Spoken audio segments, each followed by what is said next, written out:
Hi good morning, welcome back to my channel friends. ನೀವು ನೋಡ್ತಾ ಇದ್ದೀರಾ business women lifestyle in Kannada vlogs. Friends, ಇವತ್ತು ನನ್ನ daily ದಿನದ ವ್ಲಾಗ್ನ ಶೇರ್ ಮಾಡ್ತಾ ಇದ್ದೀನಿ. ಸೊ ನೋಡ್ತಾ ಇರ್ಬೋದು, ಇವಾಗ ಅಂಗಡಿ ಕೂಡ ಓಪನ್ ಆಗಿದೆ.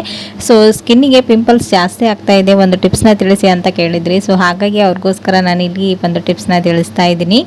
ಬ್ಯಾಲೆನ್ಸ್ ಆಗಿರ್ಬೋದು, ಅಥವಾ ಸ್ಕೂಲ್ಗೆ ಹೋಗೋ ಮಕ್ಕಳು ಹೈಸ್ಕೂಲ್ಗೆ ಹೋಗ್ತಾ ಇರ್ತಾರಲ್ವ, ಅವರಿಗೆ ಒಂದು ಏಜ್ ಅಂತ ಬಂದ ತಕ್ಷಣ ಮುಖದಲ್ಲಿ ಈ ರೀತಿ ಪಿಂಪಲ್ಸ್ಗಳು ಕಾಣಿಸೋದಕ್ಕೆ ಸ್ಟಾರ್ಟ್ ಆಗುತ್ತೆ. ಸೊ ಅವಾಗ ನೀವು ಏನು ಮಾಡೋದು ಬೇಕಾಗಿಲ್ಲ, ಜಸ್ಟ್ ಈ ರೀತಿ ಹಾಲಿನ ಕೆನೆಯಲ್ಲಿ ಅರಿಶಿನ ಹಾಕಿ ಇದನ್ನು ಡೈಲಿ ಹಚ್ತಾ ಬಂದರೆ ಆ ಪಿಂಪಲ್ಸ್ ಎಲ್ಲನೂ ಕಂಪ್ಲೀಟ್ ಆಗಿ ಹೋಗ್ಬಿಡುತ್ತೆ. ಇದು ತುಂಬಾ ನ್ಯಾಚುರಲ್ ಇದೆ, ಹಾಗೆಯೇ ಯಾವುದೇ ರೀತಿ ಸೈಡ್ ಎಫೆಕ್ಟ್ ಇರೋದಿಲ್ಲ. ಸೊ ಖಂಡಿತ ಟ್ರೈ ಮಾಡಿ ನೋಡಿ, ನಿಮ್ಮ ಫೇಸ್ ಕೂಡ ತುಂಬಾ ಗ್ಲೋಯಿಂಗ್ ಆಗಿ ಕಾಣಿಸುತ್ತೆ, ಹಾಗೆ ಪಿಂಪಲ್ಸ್ಗಳೆಲ್ಲ ನೀಟಾಗಿ ಹೊರಟೋಗುತ್ತೆ. ನೀವು ನಾರ್ಮಲ್ ಸ್ಕಿನ್ ಇರೋರು ಕೂಡ ಈ ಒಂದು ಟಿಪ್ಸ್ನ ಟ್ರೈ ಮಾಡ್ಬೋದು. ಮುಖ ತುಂಬಾನೇ ಗ್ಲೋಯಿಂಗ್ ಆಗಿ ಚೆನ್ನಾಗಿ ಕಾಣಿಸುತ್ತೆ. ಅಲ್ಲಿಂದ ಮಾಡಿ 1/2 hour ಬಿಟ್ಟು ನಂತರ ಇದನ್ನ ವಾಶ್ ಮಾಡಿ ತೋರಿಸ್ತಾ ಇದ್ದೀನಿ, ಕೈ ಎಷ್ಟು ನೀಟಾಗಿ ಕಾಣಿಸ್ತಾ ಇದೆ ಅಂತ.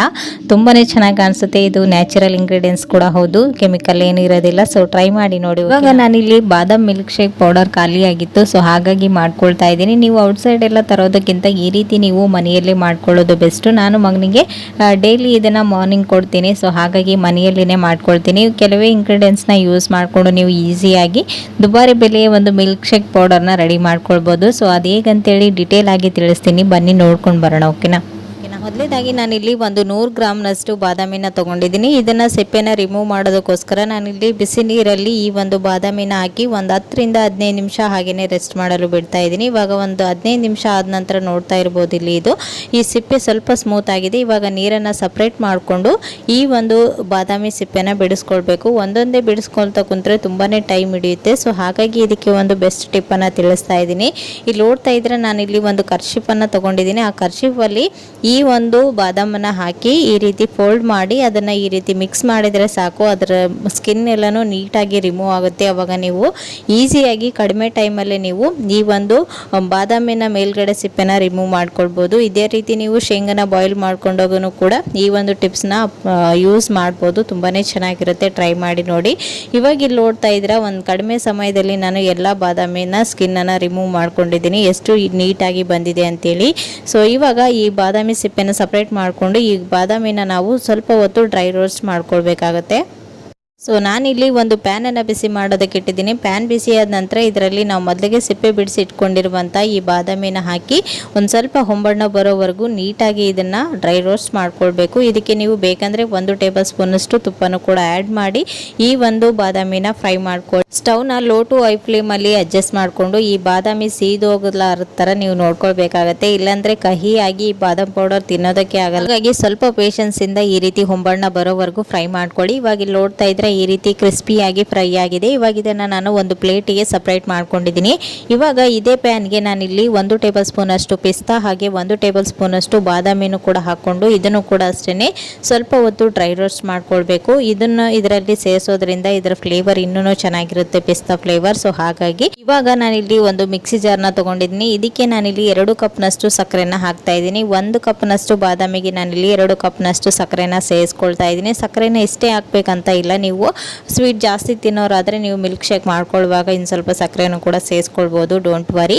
ಇವಾಗ ಇಲ್ಲಿ ನಾನು 2 ಕಪ್ನಷ್ಟು ಸಕ್ಕರೆ, ಇದರ ಫ್ಲೇವರ್ಗೋಸ್ಕರ ಒಂದು 5-6 ಏಲಕ್ಕಿನ ಹಾಕಿ ಈ ರೀತಿ ನುಣ್ಣಗೆ ಪೌಡರ್ ಮಾಡಿ ತಗೊಂಡಿದ್ದೀನಿ. ನಂತರ ಇದಕ್ಕೆ ಹುರಿದಿಟ್ಕೊಂಡಿರುವಂತಹ ಪಿಸ್ತಾ, ಬಾದಾಮಿ ಹಾಗೂ ಗೋಡಂಬಿನೂ ಕೂಡ ಹಾಕೊಳ್ತಾ ಇದ್ದೀನಿ. ಹಾಗೆ 1 ಟೇಬಲ್ ಸ್ಪೂನ್ ಅಷ್ಟು ಅರಿಶಿಣನೂ ಕೂಡ ಹಾಕ್ತಾ ಇದ್ದೀನಿ. ಅರಿಶಿಣ ಬದಲಾಗಿ ನೀವು ಕೇಸರಿ ಅಂತ ಸಿಗುತ್ತೆ ಮಾರ್ಕೆಟ್ಗಳಲ್ಲಿ, ಕೇಸರಿ ದಳನೂ ಕೂಡ ಹಾಕೊಂಡು ಗ್ರೈಂಡ್ ಮಾಡ್ಕೊಳ್ಬೋದು. ಇದಕ್ಕೆ ಕಲರ್ ತುಂಬಾ ಚೆನ್ನಾಗಿ ಬರಬೇಕಂದ್ರೆ ಇದಕ್ಕೆ 1 ಟೇಬಲ್ ಸ್ಪೂನ್ ಅಷ್ಟು ಅರಿಶಿನ ಕೂಡ ಆಡ್ ಮಾಡಿದ್ದೀನಿ. ಇವಾಗ ಇಲ್ಲಿ ನೋಡ್ತಾ ಇದೀರಲ್ವಾ, ಈ ರೀತಿಯಾಗಿ ಸ್ವಲ್ಪ ತರಿಯಾಗಿ ಈ ಒಂದು ಬಾದಾಮ್ ಪೌಡರ್ನ ರೆಡಿ ಮಾಡ್ಕೊಂಡಿದ್ದೀನಿ. ಇಷ್ಟೇ ಫ್ರೆಂಡ್ಸ್, ಇದನ್ನ ನೀವು ಏನು ಜಾಸ್ತಿ ವರಿ ಮಾಡ್ಕೊಳ್ಳೋ ಅವಶ್ಯಕತೆ ಇಲ್ಲ. ಜಸ್ಟ್ ಬಾದಾಮಿ, ಶುಗರ್, ಏಲಕ್ಕಿ ಮತ್ತೆ ಗೋಡಂಬಿ, ಪಿಸ್ತಾನ ಹಾಕಿ ನೀಟಾಗಿ ಗ್ರೈಂಡ್ ಮಾಡ್ಕೊಳ್ಳೋದು. ಇವಾಗ ಲಾಸ್ಟ್ ಅಲ್ಲಿ ಮೇಲ್ಗಡೆ ನಾನಿಲ್ಲಿ ಸಣ್ಣದಾಗಿ ಕಟ್ ಮಾಡಿರುವಂತಹ ಪಿಸ್ತಾ, ಗೋಡಂಬಿ ಹಾಗೂ ಬಾದಾಮಿನೂ ಕೂಡ ಹಾಕಿ ಇದನ್ನ ಚೆನ್ನಾಗಿ ಒಂದ್ಸರಿ ಮಿಕ್ಸ್ ಮಾಡ್ಕೊಳ್ತಾ ಇದ್ದೀನಿ. ಇವಾಗ ಇದು ಮಾರ್ಕೆಟ್ಗಳಲ್ಲಿ ಸಿಗುವಂತಹ ದುಬಾರಿ ಬೆಲೆಯ ಬಾದಾಮ್ ಪೌಡರ್ ರೆಡಿ ಆಗಿದೆ. ಇವಾಗ ನಾವು ಮಿಲ್ಕ್ ಶೇಕ್ನ ಯಾವ ರೀತಿ ಮಾಡ್ಕೊಳ್ಳೋದು ಅಂತೇಳಿ ತೋರಿಸ್ತಾ ಇದ್ದೀನಿ. ಇಲ್ಲಿ ನಾನು 1 ಗ್ಲಾಸ್ ಹಾಲನ್ನು ಕುದಿಯೋದಕ್ಕೆ ಇಟ್ಟಿದ್ದೀನಿ.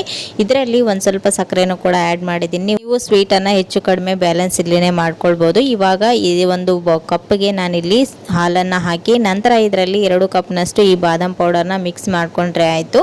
ಸೊ ನಮ್ಮ ಒಂದು ಬಾದಾಮ್ ಮಿಲ್ಕ್ ಶೇಕ್ ರೆಡಿ ಆಗುತ್ತೆ. ಸೊ ಫ್ರೆಂಡ್ಸ್, ನೋಡಿದ್ರಲ್ವಾ ಎಷ್ಟು ಈಸಿಯಾಗಿ ಈ ಒಂದು ಬಾದಾಮ್ ಪೌಡರ್ನ ನಾವು ಮನೆಯಲ್ಲೇ ರೆಡಿ ಮಾಡ್ಕೊಳ್ಬೋದು ಅಂತೇಳಿ. ಮಕ್ಕಳಿಗೂ ಕೂಡ ಇದನ್ನು ಮಾರ್ನಿಂಗ್ ನೀವು ಮಿಲ್ಕಲ್ಲಿ ಕೊಡೋದ್ರಿಂದ ಹೆಲ್ತಿಗೂ ಕೂಡ ತುಂಬಾ ಒಳ್ಳೆಯದು. ಸೊ ಪಾಯಸಗಳನ್ನು ಮಾಡುವಾಗ ಹಾಗೆ ಕುಲ್ಫಿಗಳನ್ನು ಯಾವುದಾದ್ರು ಐಸ್ ಕ್ರೀಮ್ಗಳನ್ನು ಮಾಡುವಾಗ ಈ ಒಂದು ಪೌಡರ್ನ ನೀವು ಮಿಕ್ಸ್ ಮಾಡಿ ಕೂಡ ಮಾಡ್ಬೋದು. ಸೊ ಇನ್ಸ್ಟೆಂಟಾಗಿ ನೀವು ಮನೆಯಲ್ಲೇ ಈಸಿಯಾಗಿ ಹೆಲ್ದಿ ಆದಂತಹ ಬಾದಾಮ್ ಪೌಡರ್ನ ರೆಡಿ ಮಾಡಿ ತುಪ್ಪನ ನಾವು ಮನೆಯಲ್ಲಿ ಕಾಯಿಸಿದಾಗ ಈ ರೀತಿ ಲಾಸ್ಟಲ್ಲಿ ಉಳಿದಿರ್ತಕ್ಕಂಥ ಬೆಣ್ಣೆ ಅಂಶ ಏನಿರುತ್ತಲ್ವ ಇದನ್ನು ವೇಸ್ಟ್ ಅಂತ ಬಿಸಾಕ್ತಾ ಇರ್ತೀವಿ. ಸೊ ಅದನ್ನು ಈಗೂ ಕೂಡ ರಿಯೂಸ್ ಮಾಡ್ಕೊಳ್ಬೋದು. ಇದರಲ್ಲಿ ನಾನು ಒಂದು 4 ಟೇಬಲ್ ಸ್ಪೂನ್ ಅಷ್ಟು ಅಚ್ಕಾರದ ಪುಡಿನ ಹಾಕೊಳ್ತಾ ಇದ್ದೀನಿ. ನೀವು ಎಷ್ಟು ಮಾಡ್ತಾ ಇದ್ದೀರಾ ನೋಡಿಕೊಂಡು ನೀವು ಸೇರಿಸ್ಕೊಳ್ಬೇಕಾಗತ್ತೆ. ಸೊ ಇಲ್ಲಿ ನೋಡ್ತಾ ಇದ್ರೆ ಇವಾಗ 1 ಟೇಬಲ್ ಸ್ಪೂನ್ ಅಷ್ಟು ಸಾಲ್ಟನ್ನು ಕೂಡ ಸೇರಿಸ್ಕೊಂಡು ನೀಟಾಗಿ ಈ ಒಂದು ಬೆಣ್ಣೆ ಅಂಶ ಐತಲ್ವಾ ಅದರಲ್ಲಿ ನೀಟಾಗಿ ಮಿಕ್ಸ್ ಮಾಡ್ಕೊಂಡಿದ್ದೀನಿ. ಲಾಸ್ಟಲ್ಲಿ ನಾವು ಮೊದಲಿಗೆ ತರಿಯಾಗಿ ಗ್ರೈಂಡ್ ಮಾಡ್ಕೊಂಡಿರುವಂಥ ಬೆಳ್ಳುಳ್ಳಿ ಜೀರಿಗೆ ಪೇಸ್ಟನ್ನು ಇದರಲ್ಲಿ ಹಾಕಿ ಮಿಕ್ಸ್ ಮಾಡ್ಕೊಳ್ಳೋದಷ್ಟೇ. ತುಂಬಾ ಟೇಸ್ಟಿಯಾಗಿರುತ್ತೆ. ನೀವು ನಾರ್ಮಲ್ ಆಗಿ ಬೆಳ್ಳುಳ್ಳಿ ಪುಡಿನ ಮಾಡ್ಕೊಳ್ಳೋದಕ್ಕಿಂತ ಈ ರೀತಿ ಒಂದ್ಸರಿ ಟ್ರೈ ಮಾಡಿ ನೋಡಿ, ತುಂಬಾ ಟೇಸ್ಟಿಯಾಗಿರುತ್ತೆ. ಇದನ್ನು ವೇಸ್ಟ್ ಅಂತ ಬಿಸಾಕೋ ಬದಲು ನೀವು ಹೀಗೂ ಕೂಡ ರಿಯೂಸ್ ಮಾಡ್ಕೊಳ್ಬೋದು. ಇಲ್ಲಿ ಹೆಣ್ಮಕ್ಳು ಎಷ್ಟು ಕೆಲಸ ಮಾಡಿದ್ರು ಅವರು ವಹಿಸುವಂಥ ಒಂದು ಜಾಣ್ಮೆ ಆಗಿರ್ಬೋದು ಅಥವಾ ಎಲ್ಲನೂ ಮೇಂಟೈನ್ ಮಾಡುವಂಥ ಒಂದು ಕೆಪಾಸಿಟಿ ಅವರನ್ನು ಒಂದೊಳ್ಳೆ ಪ್ಲೇಸ್ಗೆ ತೊಗೊಂಡೋಗುತ್ತೆ ಅಂತಲೇ ಹೇಳ್ಬೋದು. ಅಂದರೆ ನಾವು ಮನೆಯಲ್ಲಿ ಏನು ಮಾಡ್ತೀವಿ, ಪ್ರತಿಯೊಬ್ಬ ಮನೆ ಯಜಮಾನ ಆಗಿರ್ಬೋದು ಹೆಣ್ಮಕ್ಳು ಔಟ್ಸೈಡ್ ಹೋಗಿ ದುಡಿಲಿ ಅಂತೇಳಿ ಯಾರೂ ಹೇಳೋದಿಲ್ಲ. ಹಾಗೆಯೇ ಕಷ್ಟ ಅಂತ ಬಂದರೆ ಅವರನ್ನು ಆದಷ್ಟು ಶೇರ್ ಮಾಡೋದಿಲ್ಲ, ಹೈಡ್ ಮಾಡೋದಕ್ಕೆ ಟ್ರೈ ಮಾಡ್ತಾರೆ. ಯಾಕಂದರೆ ಎಲ್ರಿಗೂ ಅವ್ರ ಹೆಣ್ಮಕ್ಳು ಮನೆಯಲ್ಲಿ ಆರಾಮಾಗಿರಲಿ ಅಂತೇಳಿ.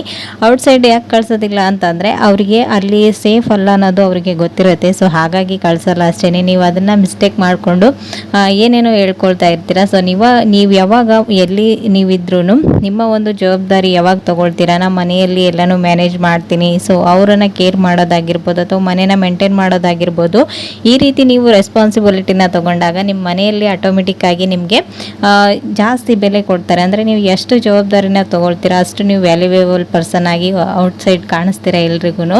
ಸೊ ಎಲ್ಲರೂ ಬೈತಿರ್ತಾರೆ, ನಾವು ಎಷ್ಟು ಕೆಲಸ ಮಾಡಿದ್ರು ಯಾರು ಏನು ಅನ್ನೋದಿಲ್ಲ ಅಂತ ಇರ್ತೀರ. ಸೊ ನೀವು ಜವಾಬ್ದಾರಿನ ತಗೊಳ್ಳಿ, ಅವಾಗನೇ ಆಟೋಮೆಟಿಕ್ಕಾಗಿ ನಿಮ್ಮ ವ್ಯಾಲ್ಯೂ ಜಾಸ್ತಿ ಆಗುತ್ತೆ. ಆದಷ್ಟು ನೀವು ಮನೆಯಲ್ಲಿ ನೆಗೆಟಿವ್ ಥಿಂಕನ್ನು ಮಾಡೋದಕ್ಕೆ ಹೋಗಬೇಡಿ, ಜಾಸ್ತಿ ಪಾಸಿಟಿವ್ ಆಗಿ ಥಿಂಕ್ ಮಾಡಿ, ಎಲ್ಲರ ಜೊತೆಗೆ ಹೊಂದ್ಕೊಳ್ಳೋಕ್ಕೆ ಟ್ರೈ ಮಾಡಿ, ಖುಷಿಯಿಂದ ಮಾಡಿ. ಯಾರನ್ನೋ ಮೆಚ್ಚಿಸೋದಕ್ಕೆ ನೀವು ಕೆಲಸನ ಮಾಡೋದಕ್ಕೆ ಹೋಗಬೇಡಿ. ಆವಾಗ ನೀವು ತುಂಬಾ ಆ್ಯಕ್ಟಿವ್ ಆಗಿರ್ತೀರ. ಆವಾಗ ನಿಮ್ಗೆ ಇಷ್ಟವಾದ ಕೆಲಸ ಮಾಡೋದ್ರಿಂದ ನೀವು ಆರೋಗ್ಯವಾಗಿಯೂ ಕೂಡ ಇರ್ತೀರಾ. ಸೊ ಫ್ರೆಂಡ್ಸ್, ನೋಡಿದ್ರಲ್ವಾ, ಇದಾಗಿತ್ತು ಇವತ್ತಿನ ದಿನದ ಒಂದು ಬ್ಲಾಗ್. ಯಾರ ಮೇಲೂ ಡಿಪೆಂಡ್ ಆಗ್ತೇನೆ, ನೀವೂ ಕೂಡ ಇಂಡಿಪೆಂಡೆಂಟ್ ಆಗಿ ಆದಷ್ಟು ನಿಮ್ಗೆ ಇಷ್ಟವಾದ ಕೆಲಸಗಳನ್ನೇ ಮಾಡಿ ಮನೆಯಲ್ಲಿ. ಆವಾಗ ನೀವು ಖುಷಿಯಾಗಿರ್ತೀರಾ, ಎಲ್ಲರೂ ನಿಮ್ಮ ಜೊತೆಗೂ ಖುಷಿಯಾಗಿರ್ತಾರೆ. ಸೊ ಫ್ರೆಂಡ್ಸ್, ಇವತ್ತಿನ ಬ್ಲಾಗ್ನ ಇಲ್ಲಿಗೆ ಎಂಡ್ ಮಾಡ್ತೀನಿ. ಮತ್ತು ನಾಳಿನ ಬ್ಲಾಗಲ್ಲಿ ಸಿಗ್ತೀನಿ. ಇಲ್ಲಿವರೆಗೂ ಟೇಕ್ ಕೇರ್, ಬಾಯ್.